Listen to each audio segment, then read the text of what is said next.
నమస్తే. This is Shaurya. Welcome to our channel. మరి ఆంధ్రప్రదేశ్‌లో తుఫాను అలజడి రేగుతూ ఉంది. దీనికి సంబంధించి ఆంధ్ర రాష్ట్రం, అలాగే తెలంగాణ రాష్ట్రాల్లోని పలు ప్రాంతాల్ని అప్రమత్తం చేసినట్లుగా గూడా మనకి సమాచారం అందుతుంది. అలాగే వాతావరణ శాఖ కూడా అనేక రకాల హెచ్చరికల్ని కూడా జారీ చేసింది. ప్రతి ఒక్కరూ అప్రమత్తంగా ఉండాలని. మరి ప్రస్తుతానికైతే ఆంధ్రప్రదేశ్‌ను తుఫాను ముప్పు వెంటాడుతుందని చెప్పుకోవాలి. మరి దీనికి సంబంధించి ఆగ్నేయ బంగాళాఖాతంలో ఏర్పడిన మోంతా తుఫాన్ అయితే మాత్రం మొట్టమొదటిగా కోస్తా జిల్లాల వైపు స్పీడ్‌గా దూసుకొస్తున్నట్లుగా వాతావరణ శాఖ వెల్లడిస్తోంది. గడిచిన 6 గంటల్లో గంటకు 13 కిలోమీటర్ల వేగంతో కదిలి తీవ్ర వాయుగుండంగా మారే అవకాశం ఉందని చెప్తూ ఉన్నారు. ప్రస్తుతానికి చెన్నై నుంచి 640 కిలోమీటర్లు, విశాఖపట్నానికి 740 కిలోమీటర్లు, కాకినాడకి 710 కిలోమీటర్ల దూరంలో కేంద్రీకృతమై ఉన్నట్లుగా వాతావరణ శాఖ అయితే హెచ్చరించింది. ఇక ఇది ఈరోజు సోమవారం ఉదయం నాటికి తుఫానుగా బలపడిందని గూడా చెప్తూ ఉన్నారు. మరి మంగళవారం ఉదయానికి ఇది ఇప్పటికే బలపడుంది. ఎందుకంటే మనం గత 3 రోజులుగా చూసుకుంటే 900 కిలోమీటర్లు దాదాపుగా విశాఖ, కాకినాడ తీరాలకు ఉన్నది. నిన్నటికి 800 కిలోమీటర్లకు చేరుకుంది. సో, ఇప్పుడు 700 కిలోమీటర్ల లోపు 700 కిలోమీటర్ల లోపుగా స్పీడ్‌తోనే వస్తూ ఉంది. మరి దీనికి సంబంధించి ఇప్పుడు రేపు మంగళవారం ఉదయానికి మాత్రం తుఫాను తీవ్రత బాగా పెరిగే అవకాశం ఉంది అని చెప్పేసైతే హెచ్చరిస్తూ ఉన్నారు. ఎందుకంటే ఇంకా తుఫాను వచ్చే సమయం పూర్తిగా దగ్గరైపోయినట్లుగా కనిపిస్తుంది అని చెప్పేసైతే వాతావరణ శాఖ చెప్తుంది. మరి దీనికి సంబంధించి కోస్తా జిల్లాల్లో కూడా బాగా వర్షాలు పడుతున్నట్లుగా కూడా తెలుస్తోంది. మరి కాకినాడ సమీపంలోని ఈరోజు రాత్రికి 27వ తేదీ రాత్రి నాటికి కాకినాడ తీరం దాటితే బలపడి ప్రమాదం పొంచి ఉన్నట్లే అని చెప్పేసి వాతావరణ శాఖ చెప్తూ ఉంది. అలాగే బుధవారాల్లోని 110 కిలోమీటర్ల వేగంతో సో ఆల్మోస్ట్ ఇప్పుడు 710 కిలోమీటర్ల దూరంలో అయితే ఉంది. మరి ఇది 110 కిలోమీటర్ల వేగంతోని బలమైన గాలులు వీస్తాయని చెప్తూ ఉన్నారు. తీరం దాటిన తర్వాత సుమారు 12 గంటల పాటు తుఫాను ప్రభావం కొనసాగే అవకాశం ఉంటుంది. అంటే ఇంచుమించుగా ఒక డే మొత్తం కూడాను తీవ్రమైన గాలులు, భారీ వర్షాలు కురిసే అవకాశం ఉంది. సో, అది ఏ స్థాయిలో ఉధృతంగా కురుస్తుంది అనేదైతే మాత్రం పూర్తి స్థాయిలోన అంచనా వేసే అవకాశం అయితే ఉండదు. సో, అది ఎప్పటికప్పుడు తన రూపం మార్చుకునే అవకాశం ఉంటుంది కాబట్టి అప్రమత్తంగా ఉండాలనే చెప్తూ ఉన్నారు. మరి ఆపై ఇది బలహీన పడొచ్చు అని అంటే ఏదైతే ఆ 12 గంటల తర్వాత ఈ 110 కిలోమీటర్ల వేగంతో అమాంతంగా దూసుకొనొచ్చి 12 గంటల పాటు ఇది నిలిచి ఉండే అవకాశం ఉంటుంది. సో, ఏ టైంలోని ఇది బలహీన పడుతుందా? లేదా మరింత బలంగా మారుతుందా? అనేదైతే మాత్రం అంత ఈజీగా ఇప్పుడే ఐడెంటిఫై చేయలేము అని చెప్తా ఉన్నారు. ఒకవేళ ఇన్ కేస్ వచ్చినట్లయితే ఖచ్చితంగా అది వాతావరణ శాఖ అయితే హెచ్చరికలు జారీ చేస్తుంది. మరి బుధవారాల్లోని ఈ 110 కిలోమీటర్ల వేగంతోని ప్రచండ గాలులు వీస్తాయి. తీవ్ర స్థాయిలో గాలులు వీస్తాయి.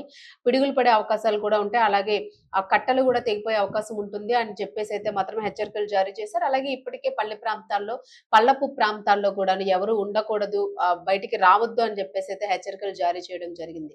అయితే ఇప్పటికే చాలా మంది చెప్తూ ఉన్నారు. సో, రావద్దు అని చెప్పే నేపథ్యంలోన రావద్దు అనంటే సాధారణంగా పనులు చేసుకోవడానికి, లేదంటే ఏమైనా తెచ్చుకోవడానికి వెళ్ళేవాళ్ళు ఆ పరిస్థితి ఏంటి అని చెప్పేసి. మరి మనకి ప్రజలకైతే వాతావరణ శాఖ అప్రమత్తం చేసింది. ఖచ్చితంగా జాగ్రత్తగా ఉండాలని.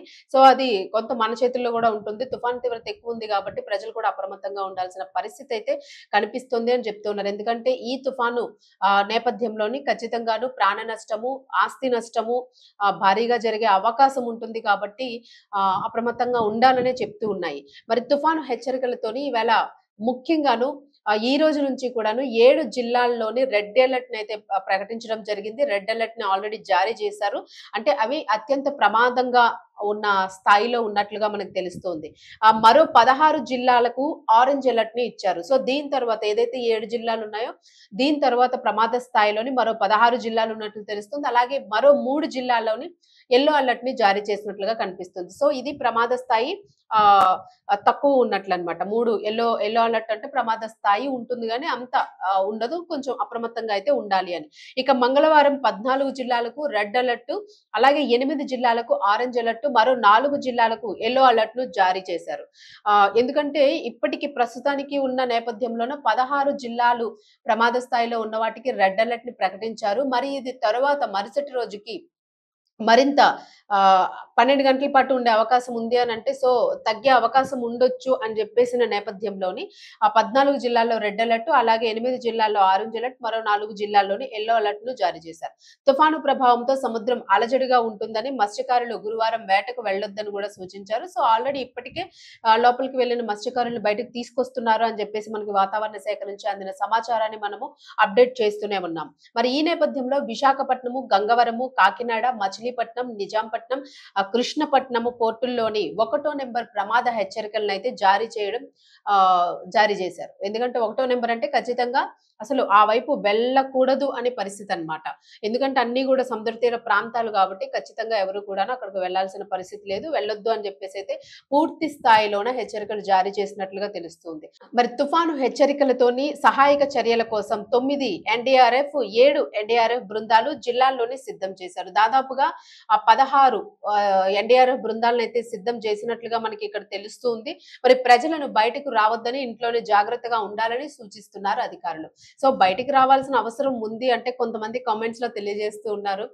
రావద్దు అని చెప్తున్నారు. మీరు మళ్ళా ఆ హెడ్డింగ్ పెట్టే వరకు మేము రాము అని చెప్పేసి అది కాదు. దీన్ని మేమిచ్చే సమాచారం ఏంటంటే వాతావరణ శాఖ ఏదైతే హెచ్చరికలు జారీ చేస్తూ ఉందో తీవ్ర స్థాయిలో నిజంగానే ప్రమాదం జరిగే అవకాశం ఉంటే, ప్రాణ నష్టం జరిగే అవకాశం ఉంటుంది కాబట్టి ఖచ్చితంగా బయటికి రాకుండా ఉంటే మంచిది అని చెప్పేసి హెచ్చరికలు జారీ చేస్తున్నారు కాబట్టి సో ఆ సమాచారాన్ని మీకు అప్డేట్ చేసే ప్రయత్నం అయితే చేస్తూ ఉన్నాము. సో ఇంకా రావాలా వద్దా అనేది తర్వాత ప్రాణం పోయినా లేదంటే ఆస్తి నష్టం జరిగినా కూడా ముందే హెచ్చరికలు జారీ చేసి ఉన్నా కూడా వితండవాదంతో బయటికి వెళ్ళేవారు ఎవరైనా ఉంటే మాత్రం దానికి మనం ఎవరిమే ఆన్సర్ చేయలేము. బట్ ఎనీవే ఏదైనా కూడా అప్రమత్తంగా ఉంటే మంచిదే అని చెప్పేసి అయితే మాత్రమే చెప్పగలం.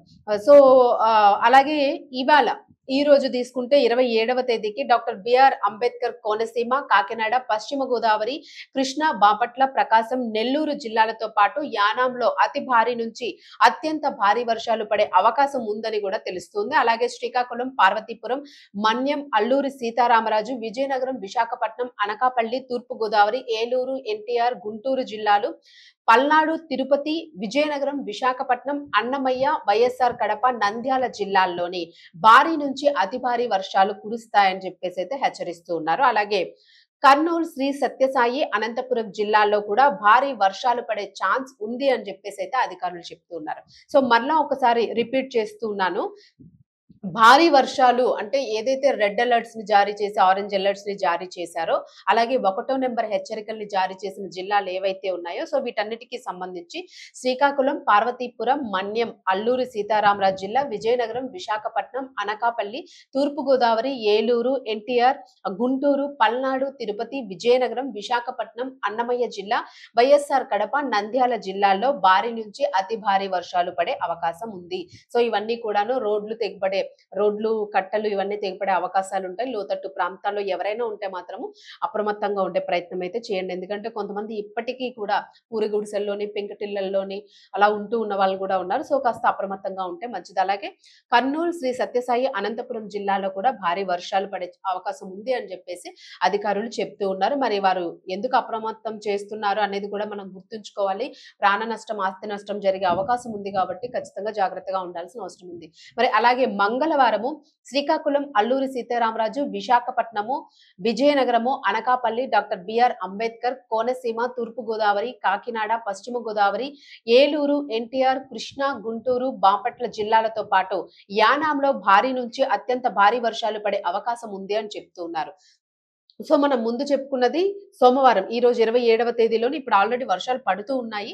ఇవి మరింత ఉధృతంగా మారే అవకాశం ఉంది అని చెప్పేసి చెప్తూ ఉన్నారు. అలాగే మంగళవారం రేపటికి తీసుకుంటే 28వ తేదీకి శ్రీకాకుళం, అల్లూరి సీతారామరాజు, విజయనగరం, విశాఖపట్నం, అనకాపల్లి, డాక్టర్ బిఆర్ అంబేద్కర్ కోనసీమ, తూర్పు గోదావరి, కాకినాడ, పశ్చిమ గోదావరి, ఎన్టీఆర్, ఏలూరు, కృష్ణా, గుంటూరు, బాపట్ల జిల్లాలతో పాటు యానాంలో భారీ నుంచి అతి భారీ వర్షాలు పడే అవకాశం ఉంది అని చెప్పేసి చెప్తూ ఉన్నారు. అలాగే పార్వతీపురం, మన్యం, పల్నాడు, ప్రకాశం, నెల్లూరు, తిరుపతి, వైఎస్ఆర్ కడప, కర్నూలు, నంద్యాల జిల్లాల్లో భారీ నుంచి అతి భారీ వర్షాలు పడే అవకాశం కూడా ఉంది అని చెప్తూ ఉన్నారు. అలాగే చిత్తూరు, అన్నమయ్య, శ్రీ సత్యసాయి, అనంతపురం జిల్లాలో కూడా భారీ వర్షాలు పడే అవకాశం ఉంది అని చెప్పేసి కూడా హెచ్చరిస్తూ ఉన్నారు. ఇది మంగళవారానికి సంబంధించి అంటే రేపటికి 28వ తేదీకి.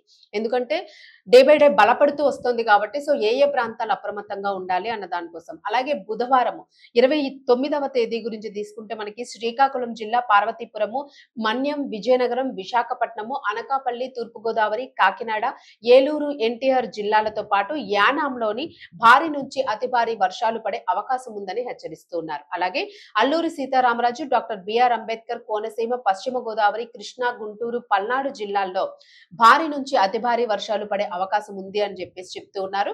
బాపట్ల, ప్రకాశం, కర్నూలు, నంద్యాల, అనంతపురం జిల్లాల్లో సైతం భారీ వర్షాలు పడే అవకాశం ఉంది అని చెప్పేసి హెచ్చరిస్తూ ఉన్నారు. మరి ఎందుకు అనంటే అనేక మంది రైతులు పంటలు కూడా వేసుంటారు. మరి పంట నష్టం కూడా జరిగే అవకాశం ఉంటుంది. అలాగే చెట్ల వద్ద కూడా రైతులు పశువులతో పాటు వెళ్ళేటప్పుడు జాగ్రత్తగా ఉండాలని కూడా అప్రమత్తం చేస్తున్నారు. మరి బంగాళాఖాతంలోని తీవ్ర వాయుగుండము మోంతా తుఫాన్ హెచ్చరికలతో ముఖ్యమంత్రి చంద్రబాబు నాయుడు అలాగే ఇరు రాష్ట్ర ప్రభుత్వాలు కూడాను ప్రాంతాల ప్రజల్ని అప్రమత్తం చేసినట్లుగా కనిపిస్తుంది. అలాగే అధికారులకు కూడా హెచ్చరికలు జారీ చేశారని మనం రోజు అప్డేట్ మాట్లాడుకుంటూనే ఉన్నాం. అలాగే తుఫాను కదలికల పైన SMS, social media, IVRS calls, WhatsApp ద్వారా ప్రజలకు ఎప్పటికప్పుడు సమాచారం అందించాలని అధికారులకి సూచించారు. సో ఇది ఇప్పుడు మనం ఏదైతే చెప్తూ ఉన్నామో సోషల్ మీడియా కానివ్వండి లేదా వార్తా కథనాలు కానివ్వండి ఏవైనా కూడాను ప్రజల్ని అప్రమత్తం చేయడానికి కొంచెం ఫాస్ట్ ఫార్వర్డ్ గా విషయం తెలిస్తే వాళ్ళు మరింత అప్రమత్తంగా ఉంటారనే నేపథ్యంలోనే విషయం చెప్తూ ఉన్నాము. అంతేగాని ఏదో భయపెట్టాలనే అంశం అయితే కాదు. ఖచ్చితంగా ప్రభుత్వం నుంచి అలాగే వాతావరణ శాఖ నుంచి వచ్చిన హెచ్చరికలు అయితే ఇవి. సో అప్రమత్తంగా ఉండడంలో తప్పు లేదు కాబట్టి సో ప్రతి ఒక్కరు కూడా సోషల్ మీడియా, ఐవీఆర్ఎస్ కాల్స్ అలాగే వాట్సాప్ కి సంబంధించి కూడా ఎక్కడెక్కడ ఎంత భారీ వర్షాలు పడుతున్నాయి, ఎంత స్థాయిలో వర్షాలు పడుతున్నాయి అనే సమాచారం అయితే ఎప్పటికప్పుడు ప్రజలకు అందించాలని చెప్పేసి అయితే సూచనలు చేయడం జరిగింది. అలాగే గ్రామ స్థాయి వరకు వేగంగా వార్తలు చేరవేయాలని, కమ్యూనికేషన్ లోన ఎలాంటి అంతరాయము లేకుండా దాదాపు 27,000 మొబైల్ టవర్ల వద్ద డీజిల్ జనరేటర్లను సిద్ధంగా ఉంచాలని ఆదేశించారు. సో ఎందుకు అనంటే మనం చూసుకుంటే గ్రామ స్థాయిలోకి వెళ్ళేసరికి ఇంకా అంటే తీర ప్రాంతాలు కానివ్వండి అలాగే గ్రామ స్థాయిలోకి వెళ్ళేసరికి వాతావరణం ఇంకా ఎక్కువగా ఎఫెక్ట్ చూపే అవకాశం ఉంటుంది. సో వాళ్ళకి సిగ్నల్స్ కట్ అవ్వడం కానీ, పవర్ కి సంబంధించి కానీ, వాటర్ కి సంబంధించి కానీ, చెరువులకు కట్టలు తెగడం కానీ ఇట్లాంటివన్నీ ఉంటాయి కాబట్టి సో ఆ ప్రాంతాలను మరింత అప్రమత్తం చేయాలి. వీళ్ళకి సంబంధించి ఏదైనా అంటే మొబైల్ టవర్స్ ఏవైతే ఉంటాయో మొబైల్ టవర్స్ సో ఇవి కొంచెం సిగ్నల్స్ అందే విధంగా ఉండేలాగా దానికి సంబంధించి దాదాపు 27,000 మొబైల్ టవర్స్ ని ప్రాంతాలన్నింటిలోని గుర్తించి వాటికి జనరేటర్స్ పనిచేసేలాగా అవి ఆగిపోకుండా ఉండేటట్టుకు డీజిల్ జనరేటర్స్ ని కూడా సిద్ధం చేసినట్లుగా మనకు తెలుస్తుంది. మరి డ్రోన్లని కూడా ఎందుకంటే ఇవైతేనే అత్యంత వేగంగా క్యాప్చర్ చేయగలుగుతాయి. సో డ్రోన్ల ద్వారా సహాయక చర్యలు చేపట్టేందుకు కూడా ఏర్పాట్లు చేయాలని చెప్పేసి కూడా సూచించినట్లు కనిపిస్తుంది. అలాగే విద్యుత్, టెలికాం, తాగునీటి సరఫరా వ్యవస్థలను ఎటువంటి ఆటంకం కలగకుండా చూడాలని ముఖ్యమంత్రి స్పష్టం చేసినట్లుగా తెలుస్తోంది. అలాగే తీర ప్రాంత ప్రజలకు సురక్షిత ప్రాంతాలకు షెల్టర్లకు తరలించి వారికి పునరావాసం కల్పించాలని చెప్పేసి కూడా ఆదేశించారు. ఎందుకంటే ఇంకా ఎన్ని రోజులు అది ముంచుకొస్తూ ఉంది కాబట్టి ఇంకా పెరిగే అవకాశం ఉంది కాబట్టి ముందుగానే అలర్ట్ చేసి వాళ్ళందరినీ కూడా తీర ప్రాంతాల నుంచి వాళ్ళని షెడ్లకి తరలించడం అయితే జరిగింది. అలాగే రహదారులు, చెరువులు, కాల్వలు, గుంటలు కోతకు గురయ్యే అవకాశం ఉందన్న వెంటనే మరమ్మతులు కూడా చేపట్టారు. సో ఇవి పనులన్నీ కూడా జరుగుతూ ఉన్నట్లుగా అది మనకి ప్రభుత్వం చెప్పిన మెసేజ్ రూపంలోనే మనకు తెలుస్తుంది. మరి చెట్లు కూలినా ఎక్కడైనా కూడాను కొమ్మలు విరిగిపడినా వాటిని తొలగించడానికి ప్రతి డివిజన్ స్థాయిలోనూ విద్యుత్ రూపాంతరాలు, క్రేన్లు, జేసీబీలను కూడా సిద్ధం చేసి ఉంచాలని కూడా సీఎం ఆదేశానుసారము సో ఈ పనులన్నీ కూడా జరుగుతూ ఉన్నట్లుగా కూడా తెలుస్తుంది. మరి ఏదైనా కూడాను ప్రస్తుతానికి ఈ తుఫాను పొంచి ఉంది కాబట్టి ప్రతి ఒక్కరూ కూడాను అప్రమత్తంగా ఉండాల్సిన అవసరం ఉంది.